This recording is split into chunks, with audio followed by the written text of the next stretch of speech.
História, eu sou professor, sou formado em Sociologia, sou mestre em Geografia, leciono História e Geografia no Ensino Fundamental 2 agora.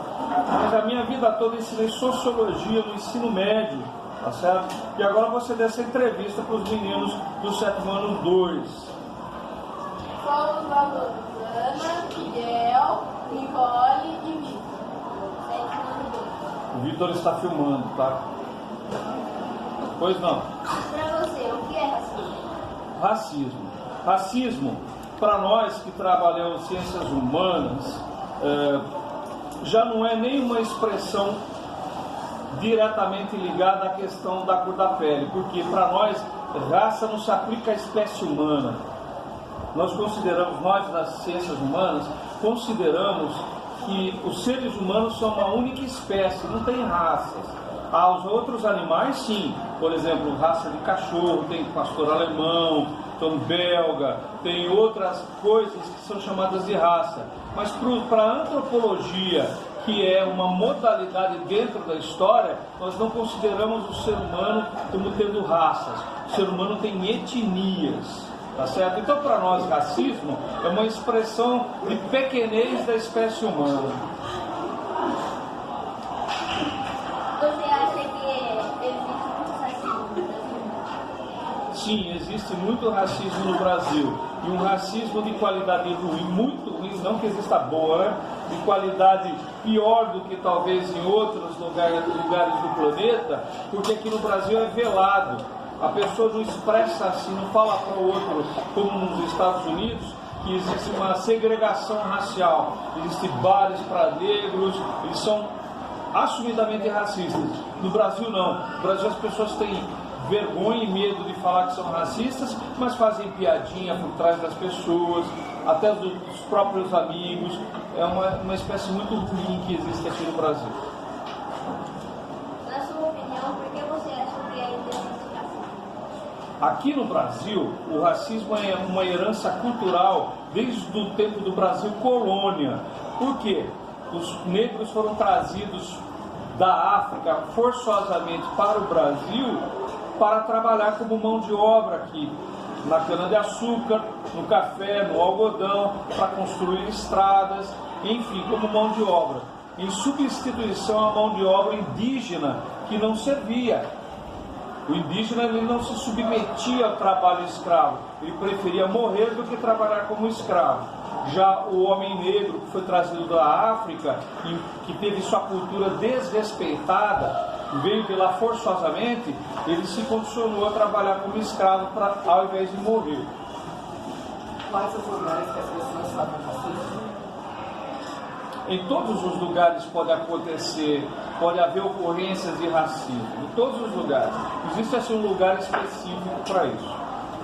Qual a diferença entre racismo e intolerância? Ótima pergunta. Racismo é isso tudo que nós já falamos até agora, inclusive o conceito de racismo que eu falei, abolido pela antropologia, que é um braço da ciência história, né? Desde o começo do século XX.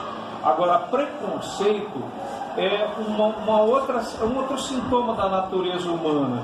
O preconceito pode acontecer de uma pessoa que se acha mais bonita do que a outra, ele acha a outra, considera a outra feia, ela pode agir com preconceito, não querer aquela pessoa perto dela. Uma pessoa muito magra pode ser discriminada, é preconceito. Uma pessoa muito gorda pode ser discriminada e deixada de lado numa brincadeira, por exemplo. Uma pessoa que joga futebol ruim, numa hora de escolher time, vamos escolher 2 times para jogar, ela fica sempre por último. Isso é um preconceito.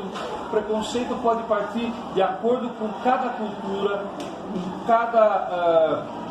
em cada país. O preconceito pode acontecer de uma forma diferente.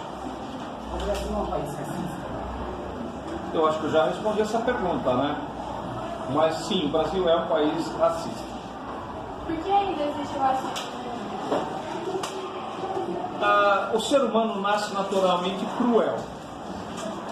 O ser humano ele vai se moldando conforme ele vai se civilizando, ele vai se educando. Prova disso é as coisas que a gente vê dentro da escola mesmo. Às vezes, quando uma pessoa tropeça e cai, a primeira reação da pessoa, antes de ajudar, é dar risada daquela pessoa. Mas isso não é porque a pessoa é ruim, é porque é natural do ser humano ser cruel.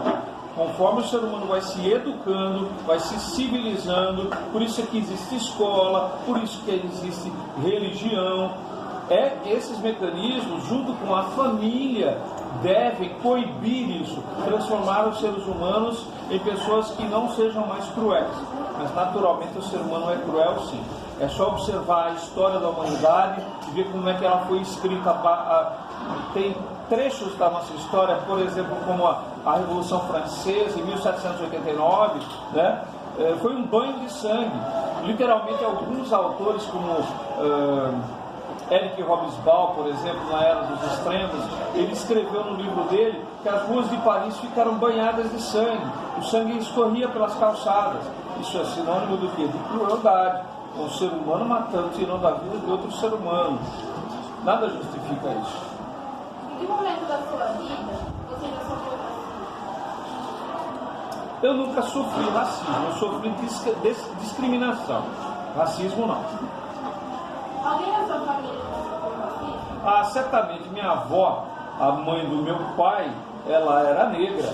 Então certamente quando ela veio do Nordeste, lá do Ceará, aqui para o estado de São Paulo, ela passou por situações embaraçosas assim. Principalmente porque ela era casada com um menino que era o meu avô, né, pai do meu pai, super branco, de olho azul. Então as pessoas viam e achavam estranho. Né? Fale algumas coisas para as pessoas não fazerem racismo. Por favor, repita que eu não entendi a sua pergunta. Fale alguma coisa para as pessoas não fazerem racismo. Para as pessoas não cometerem racismo, o ideal é que as pessoas tenham Deus no coração, né? Deus está acima dessa situação. Quem é cristão, por exemplo,